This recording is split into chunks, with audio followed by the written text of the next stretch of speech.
is performance management or measurement, and why is it important to your small business? We're going to answer that question today. We have an expert, an associate of mine, someone I respect a ton in this realm, Nelson Quinnell, who's going to answer that question for us.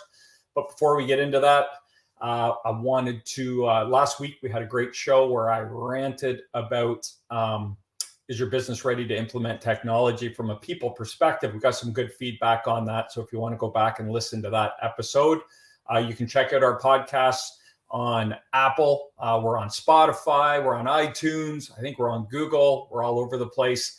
So make sure if you enjoy those podcasts, subscribe. And so we put them out every 2 weeks. You can get updated, and we're here to help small businesses. This is the KeyHire podcast for small business. I'm Corey Harlock, creator of KeyHire, where our job is to make you look good at hiring if you're a small business in the manufacturing space. What else we got, Matt? Am I missing any housekeeping points here? Check out the YouTube station. We'll get into all that anyway. But today we're talking about performance management or measurement, and let's bring in Nelson here, our guest for this week's podcast, Mr. Quinnell. How you doing? Good. How are you, my friend? I'm awesome. You look like you're floating in space. Oh yeah, it's very nice. Am I pronouncing your last name correctly? I always end up doing this. Is it Quinnell? Quinnell, you're doing great. You know, with your Canadian heritage, you should get that right. It is correct. I'm from Canada, so. Are you're Canadian too? Well, my family. I would say my dad's side. So we talked about this. Is it from the French Canada? Nope, Saskatchewan, way up. Oh, way up. That's more like the Ukrainian and yeah. That's cool.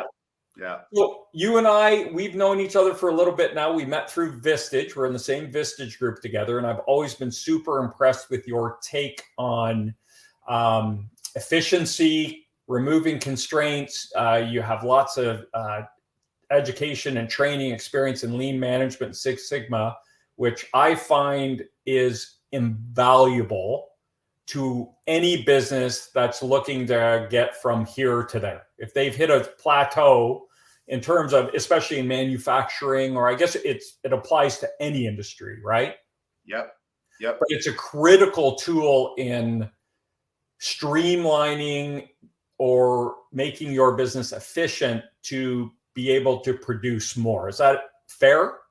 That is fair. Yep, you hit the nail on the head. So it's, there's different areas of it. You got Kaizen, which is aimed at, improvement. You got Six Sigma. That's continuous improvement, right? Kaizen? Yep. And that's sort of its mentality is strictly how do we improve constantly. And then you have Six Sigma, which is, reducing the amounts of defects, 3.4 defects per million occurrences and all that.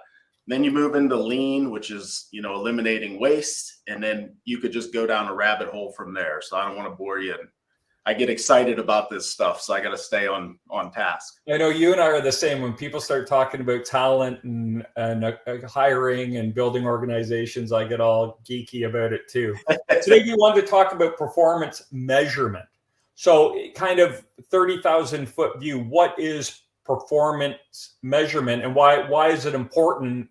And let's talk from the context of, I'm a small business, I'm doing 10 or $15 million a year, and I want to get to 30. Yep. What is performance measurement, and why is it important if I want to grow and scale? Yeah, sure. So, basically, the textbook definition of performance measurement is, it's a data-driven process that aims to clearly understand how well a group or individual is performing. And then it identifies the areas for the improvement, right? Sure. Without measuring, there can't be any standards. And without standards, there can be no improvement. So performance measurement, in my opinion, should be the first step when initiating any sort of performance plan. So if I may, I'd like to, from a small business approach, give you a quick example of like how I Perfect. Yeah. Describe this to my clients. Okay. So basically, a lot of organizations, they get tunnel vision when it comes to how do we increase our profitability. They generally focus on two things: reducing headcount and increasing prices, right? Or when sometimes their only input is more hours. Yep. We're overtime. Only input this process, the only way we can produce more is to work more. Yep. Yep. Yeah. Throw hours, throw money at it. But yeah, it's these two things in my experience: reducing headcount, increasing prices. They only upset your employees and they upset your customers, and those are your two most important assets, right, to your business. So I have yet to meet a business owner or leader that doesn't want to improve. But in most cases, what I find is they don't have the time it takes to organize and implement an improvement plan, or they don't have the right people who really understand how to accomplish improvement, right? Right. So the example that I can get back to is, let's say you have two small fabrication shops, right? They're given the same project at the same sales price. They have the same sales price. Let's say their overhead, with the exception of direct labors, all the same. Their cost of materials, they've negotiated, it's all the same, right? So all things considered, they're equal. They're starting from an equal starting point. Exactly. The only variable is their direct labor. Now, right away, some may argue that, well, the business that pays their employees a higher salary is naturally going to have, lower profit. And, that's not necessarily true, because I've seen businesses that pay their employees well below market wage, and they're still less profitable than many of their competitors. Others may argue that it's a matter of the employees working harder, which you just mentioned. That's work overtime, work harder, right? So, and now you have overtime, right? So more cost. Exactly. Yep. And it's really not, hard work does pay off, but how efficient is that hard work? Are you working harder and smarter, or just harder? You know what I mean? So it all comes down to what people do, how everyone spends their time. The more labor transactions required, basically, is going to be the longer and more expensive your lead times are going to be. Right. So labor can be deceiving. So everyone looks busy. They appears to be working hard. The manager goes out in the shop floor and everybody heads down, get to work. But are they working smart? And that's the question. And that's where process improvement comes in, and the performance measurement aspect. So give it maybe some examples of, if we're going into a manufacturing production facility that had, the ops manager who had been there for 10 years. And when you say, hey, have you ever thought about putting in lean management? And they say, what's that? No. So what, if you're starting from that baseline, what would be 2 or 3 obvious metrics that you would want to start measuring? So I would say, when measuring, number one, you want to make a commitment to measuring what's going on in the business. Right. And when it comes to, measuring what matters, you want to measure what matters. So measurements, they're intended to be objectively evaluate the important process steps. So the important process steps, and that can be from beginning of the organization, the top business, to the end. From the time you get a prospective client gives you a quote for a project, right? How long does it take your estimator to process that? To the time that it's being commissioned in the field, how long does it take your engineers to commission that? Every step of the process is important. So I would say, depending upon who I'm talking to, if it's a gentleman out in the shop floor, over the manufacturing processes, number one is, let's pull out that cell phone or that stopwatch and let's start going process to process and doing some time studies. Right. Give you a baseline of each process, right? That's where I would start on the shop floor level anyway. So measuring kind of if this product might move through 10 different stations, you would kind of look at the time it takes at each station to accomplish the task that needs to happen at that station. Yep. Do you remember the old funny video of a bill? Like I'm a constitutional bill. Yeah. Has this little bill that jumps through. Here's what I do. Yeah. So I tell my clients to picture your product or your service and follow it. I'm your product. This is, I'm following through and live the life of that product from beginning to end. And then you'll see where, wow, why am I doing that? Why am I going over here and then turning around and going back here? It should be a street, a flow in and out. So that helps them visualize, where there's barriers to success. Yeah. And I think we might even be kind of, I might be thinking of it too small, because I know a lot of times when I've seen facilities get leaned out, when we've kind of worked to put people with this background into a company, part of that process is looking at that workflow, and oftentimes they'll reorganize a facility just so things aren't getting picked up with the forklift 3 times when it could be done twice. Or you go station 1, station 2, then you got to pick it up and go into a different building for station 3 and then bring it back for station 4. It's just understanding those workflows, which that in itself is huge time saver and cost saver. And safety saver. The less times you're picking something up and wheeling around on a forklift, the better everything is. And that you take all that into account as well, right? Safety is a big part of this. Yeah. Yep. So we used to do, you've heard of 5S, I'm sure. Yeah.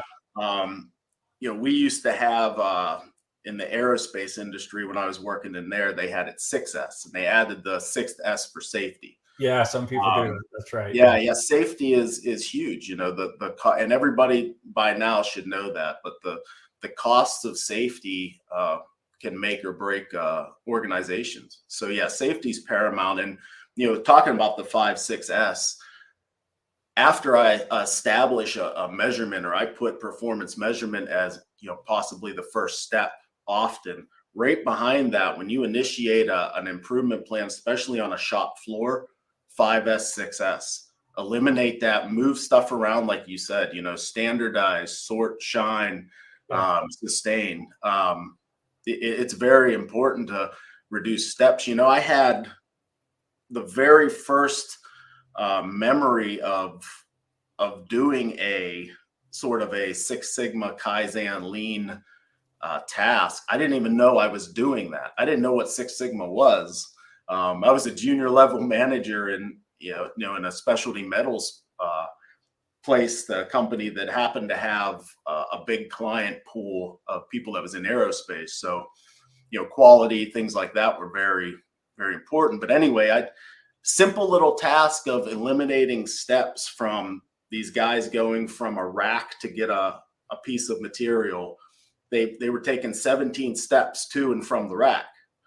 And I happened to look, I'm like, well, this is silly. You guys have to do this task day in, day out. 65 times a week they were doing this task, and nobody thought to shorten the distance. So long story short, at the time, I like to call myself, I was a dumb blue collar farm boy from a little town in Western PA, but common sense prevails, and worked with the team. We moved some stuff around, just like you mentioned, and we turned those 17 steps into 2. And believe it or not, something as simple as that saved the company, after we threw dollar values at it and did the math, $18,000 a week. Incredible. And it cost us no money to do it. And did you, in factoring in that, did you factor in like lost time injuries or like back pain that might be suffered from carrying that weight, all those extra steps, and the kind of ergonomics of it, things like that? Absolutely. Ergonomics. You hit the key term on the head. That's definitely got to be in there, and then continuous improvement. You start, the key word being continuous. You start with the low lying fruit, just like that. And then when you circle back to that same task, then it's continuous where, okay, how can I improve it even greater? And another, speaking of ergonomically, how do you engineer? That's when you take in, useful engineering tools of engineering out any ergonomic issues, touching sharp objects, or further, start using maybe AI. That's a big thing right now. But that's there's so many levels to continuous improvement. Well, simple things like workstations, right? Is it if standing or sitting, are they at the right height? Or 5S, are the tools in the right spots? Do you have to reach? Do you have to lean? And the one thing I don't want to give people the perception of is this is what it looks like when you start. We're really talking about once you've been doing it a while and you're fine tuning. I think some people often think that it's this huge undertaking to get started with this. And my experience is people that know what they're doing come in and they start like you see improvements really quickly by taking really simple, like you said, the low-lying fruit, the easy stuff. And it doesn't take a lot of ramp up, and it just kind of starts flowing, and it's much easier if you're open to it. It's much easier to implement and maintain than people think it's going to be. Is that fair? That's absolutely fair. And there's one very important step to being able to get to that level, to be able to see. And it's as simple as go to the Gemba, right? Go to the shop floor. Don't spend, at least 75% of your time, if you're a frontline manager, should be on the shop floor or out in the field where the work is going on. And just by spending the bulk of your time there and observing, you'll come up with these ways. And a lot of times, like you just heard, it won't cost you any money, but can save you a fortune. I think the hardest step for a business owner to take, or a department manager, right? If I'm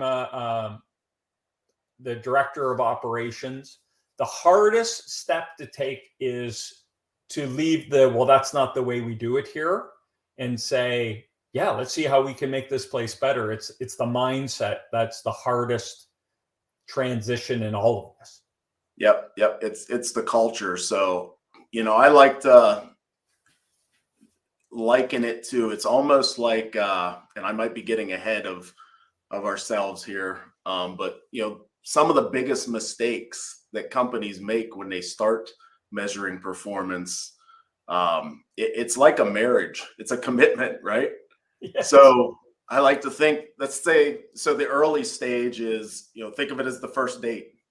Everything is exciting and new, and the system, the new plan is smart and attractive, but you didn't do your research, and the new system now is looking to be high maintenance to get it to do what you want it to do, right?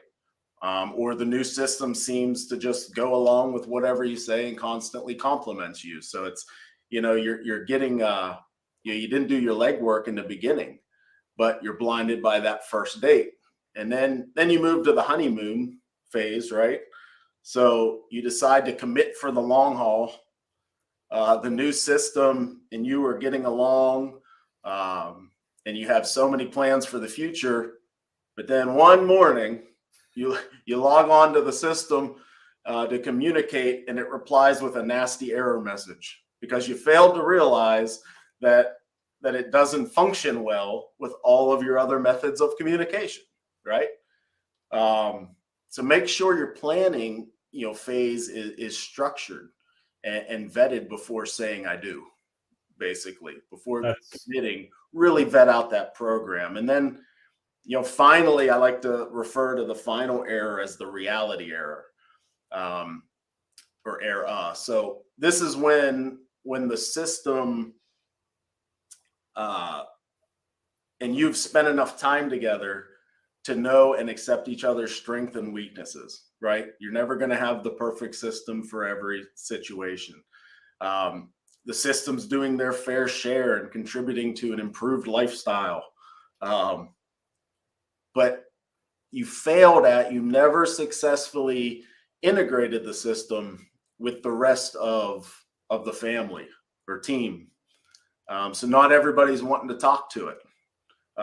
So definitely, just to touch on what you said, is make sure that you include your team or family in vetting, planning, and the implementation process.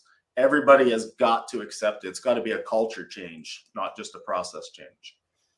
That's awesome. And one thing you touched on, which has, I think, might factor in too, is people think they get to a point where, well, everything should be perfect. And if I'm going to invest in this, everything should be perfect. And the whole idea behind this is it's continuous improvement. And as your business changes, the volume, you're creating processes that can handle more volume. Then you start pumping through business through that, right? That the throughput goes up, new problems arise. And it's not a set it and forget it. It does take that continuous, you have to look at continuously and look at where are those bottlenecks, where are those constraints. Man, we just made a leap from, we did 10 million last year. We're on track to do $15 million this year. That's the four walls are the same. The staff is the same. The equipment's the same, but that's a different business when you increase by 50%. Yep. You're absolutely right. So you have to, analyze what you measure. So, and do it daily, consistently. So the less measurements you have, if you do it once a month or quarterly, or gosh, I even see some companies do it as much as like every 6 months. That can lead to the information being inaccurate. The less information you have, it's basic statistical analysis. So, and then, it's important to analyze what you measure, as I said, but once you have the measurements, you need to constantly be reanalyzing that information. Like you said, business situations change, sales change, capital expenses change. You have breakdowns. You have, as you know, in your line of work, you have turnover. So you have to be constant. Yeah. Yep. You got to constantly be analyzing and consistently of doing your measurements. So it sounds like a huge undertaking, but really once you build the foundation and the structure, it's no different than doing a typical daily production report, which 99% of the frontline managers do every day. It just gives you a better foundation or structure for those meetings for your crew to go out and execute on, because there's very specific things they need to be looking at and reporting on versus let's go out there and have a great day today, everyone be safe. Absolutely. Yep. And it's, everybody's got a competitive nature. I haven't met too many people that aren't competitor in some area. And it gives them, when you establish that baseline from measuring, it gives them that sense of, goals. Well, I can be better. Let's get fat. Yeah. Let's shave 2 seconds. Let's whatever. Yep. Go ahead. Well, I was going to say one thing I found, and it's related, but it's a little off topic. But when businesses go from like hand trucks to forklifts, I always say to the business owner, this is a big deal. Because an accident with a hand truck is a lot different than an accident with a forklift. And this is where this is now becomes very serious in terms of all of this that we're talking about. Because you're going to have someone wheeling around in a 1 ton, 2 ton machine with pointy forks on the front. And if you don't have process, procedure, workflows, when you use it, how you use it, why you use it, how it affects the business, all that stuff in place, it's dangerous. And, people go home after someone bumps them with a hand truck. And they don't always go home when they get hit with a forklift. No. And that level of change and seriousness of the inner workings of your business, right? That ebb and flow to me is always an indicator of you got to get someone who knows what they're doing around this, not a safety person, right? But someone who can analyze, and even like we talked about, right? That is one of those critical business shifts where the workflow you had when people are carrying material is very different than the workflow of when you're moving it with a forklift. And so do you need to redesign or look at the layout of your operation? Yep. All those things. So to me, that's always been when I really sit a business owner down and say, you need that, this is a huge shift in the business. Yep. Yeah, no, you're absolutely right. You want to max out, I say each phase. So take it in phases and max out each phase, the capability of each phase before you move into the next phase. Because, that's what will happen. A lot of people, especially if they have a lot of capital, they're having a good year, sales are up. Oh man, now's the time. Let's throw down, $50,000-$60,000 on that new fork truck without really examining, okay, did we max out the complete effectiveness of using a hand truck before we move to the next level? How much is that? And if we did, what's that fork truck going to save us? What's the ROI? Because it's risk versus reward, right? You have to. Who's going to drive the damn thing? Yep. You got to, and that's where safety comes in, right? You got to have so safety and, my background with process improvement quality, we work very close to each other because it's all standard processes and training, right? You got to come up with, okay, now you got to have a good training plan and a way to get these employees trained and verified on operating a fork truck. So yeah, it moves in phases. It sounds scarier than what it really is. But I agree with you on that because people are like Lean, Six Sigma, Kaizen.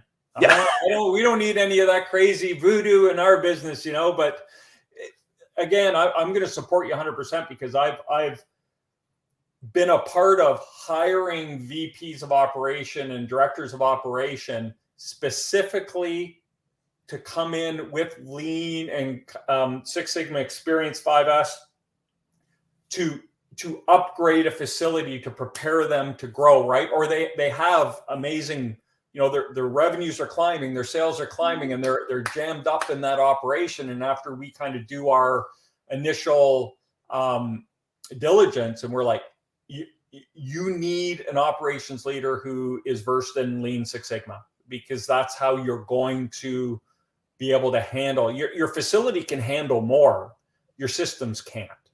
And so this is why that's so important. And then to see how quickly and painlessly the changes are made in the organization is always amazing to me, how fast it happens. It's not 6 months worth of planning and sitting down and having a meeting about how we're going to do this. People that know what they're doing can start making small but meaningful changes pretty quickly.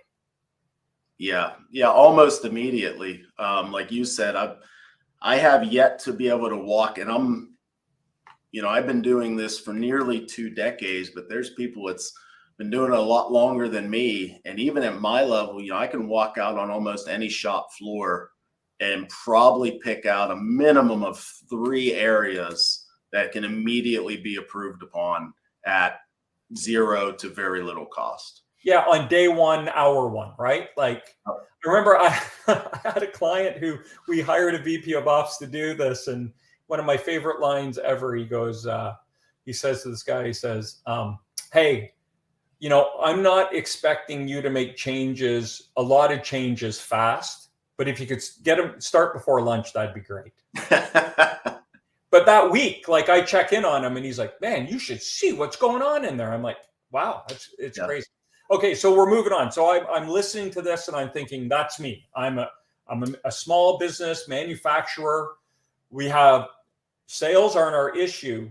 Delivery is, our quality might be suffering, our OTDs might be suffering, our labor might be high. We might have a couple injuries, some workers' comp claims going in. The delivery, the operation isn't where it needs to be. What's something other than picking up the phone and calling you, Nelson, and we'll give them a chance to reach out to you. What could I do as a business owner to kind of get started on this, or like dip my toe in the water? Number one, get out on the floor or go to the area where the actual stuff is getting, happening. Observe. Computers are great, software is great, but they're nowhere near as informative of getting out there and actually seeing what's going on with your own eyes. Number two, start measuring. After you observe, start measuring. Pull out, look at your watch, pull out your phone, hit your stopwatch, start timing and getting an idea of, on a piece of paper or in an email or on a report, it's easy to read, oh, our lead time is this, right? But when you go out there and you start actually tracking each step that makes that overall lead time, that's where you can say, oh, okay, well, this shouldn't take this long here. This shouldn't take this long here. And then your end product, once you trim the fat in areas, your overall lead time will be reduced. So get to the floor, start measuring, start time studies, and compile that data, and then present that data to your team. Get your team on board's number three. It's got to be a culture change. You'll never sustain it. And for it to be a culture change, truly takes a leader, not a boss, in my opinion. So in my mind, a boss just, tells you what to do, and a leader shows you how to do it. Right. So if you're going to truly commit to any sort of process improvement, you got to do just that. You got to commit. You got to live it, breathe it, consistently talk about it. And when your employees or your team sees you and how important it is to you and to the business, they tend to get on board pretty quickly there, especially when you include them in the decisions along the way. Hey, what do you guys think? Don't just ram. A lot of these places, I will say, there's some bad Six Sigma guys out there, or lean guys out there, or process improvements, where they'll come and they get in front of a group. And like you said, Six Sigma Kaizen, that might be, foreign language to them. Voodoo, yeah. Yeah. And they're getting in front of this group who don't even know what Six Sigma is. And they're just reading textbook, right out of a textbook to them. Well, here's what we got to do. And they never explain the why. They never give them real life examples.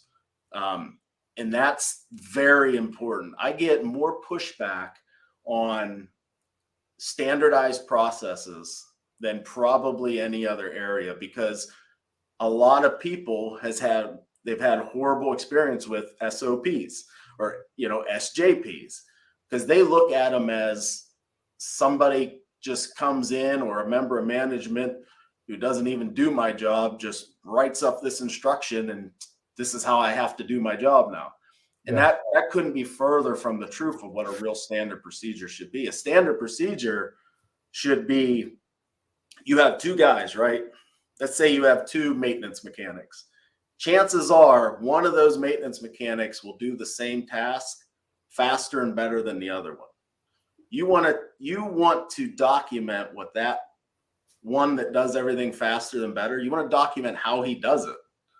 Get it in there, and that becomes your standard process. Makes sense. Not taking this chunk out of a textbook or reading some engineer studies and throwing that on a piece of paper and say, here's how you got to do your job. You got to actually reflect what they're doing. And then once you do that, you have to consistently improve upon it. Get it in front of the guys, every 3 months, and say, hey, can you review this and tell us, has there been any improvements, or are you guys doing this differently? Have you found a better way? Constant input. So awesome. Cool. All right, Nelson, thank you so much, man. This has been great. I believe in Six Sigma and Lean, and I've seen it help businesses, small businesses especially, kind of get over the hump, and just it helps it increases productivity, it lowers labor, it increases quality, it improves delivery times. There's no downside to it, and my experience has been the input in is far less than what you get out of it. So thank you, man. I appreciate this. So let us know how we can get in touch with you, and give us some highlights about what, if people want to talk to you, what issues that you might be able to solve for them. Yeah, sure. No, thanks for having me on first, Corey. And, it's been a pleasure knowing you since we met in Vistage there. And I look forward to hopefully. I wore my new Rush shirt for you, Nelson. Yeah, I heard the intro music to the podcast, and right away I knew that you had a hand in that classic rock sound. So, but yeah, basically you can see on the screen there, I think apexoperationsgroup.com. That's my website. You can read about us, a little bio of me in there, and all our services that we provide. We provide process improvement services, quality services, whether it be ISO, AS 9100, what have you.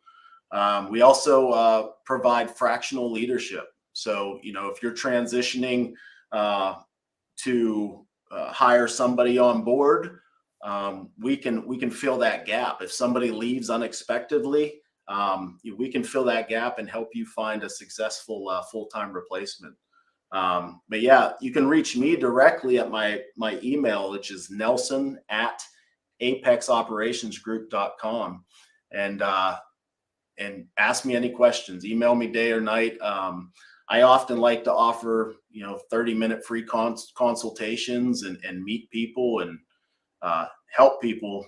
Number one, I just really enjoy doing this stuff. So awesome. Well, thank you. I appreciate it, and I'm sure listeners out there who are wondering how to get more out of their operation appreciate this too. Yeah. Well, thanks, Corey. I appreciate having me on. Yeah, we'll see you in a couple of weeks. All right. Sounds good. Thanks, Nelson. Nelson Quinnell, awesome guy. Don't be fooled by his, he's all dressed up to be on the live stream here today, but he's a blue collar guy. He likes to get in there, get his hands dirty. He tells us he's told me lots of stories about working with mining companies and all kinds of cool stuff. So if you like what you heard, make sure you like and subscribe below here, wherever or on whatever service you're listening to us. So if you're watching us on LinkedIn, if you're listening to the podcast, subscribe. We're on Spotify and Apple. Those are our primaries, but we're on Amazon and Google as well. If you're watching this on LinkedIn, make sure you like our page, the KeyHire Solutions LinkedIn page. I messed Matt up. There it is. Follow us on LinkedIn. We post content on that page daily. Some updates for you, some information about what's going on in the market, some different tips and strategies. Check out our YouTube channel. Give us some love there. We're always looking for subscribers on our YouTube channel. But you can see all kinds of cool stuff on YouTube. There's hours of content on there. And of course, if you want to talk about some of the challenges you're facing in terms of growing your company, talent gaps, if you have some constraints in your business, experience gaps, you're thinking about creating a new leadership position in your business. That's a big part of what we do. Schedule a free consultation off the website. We're happy to talk to you about that. No sales, no weirdness, just good, honest help. Until next time. We got we got some free tools. We got our ebook there. You can download our proprietary hiring process that gets us 90% success rate for our clients. You can get it for free. Just go download it off the website. So we will see you guys in 2 weeks. Thanks for tuning in. Appreciate you listening. And until next time, stop grinding, start growing.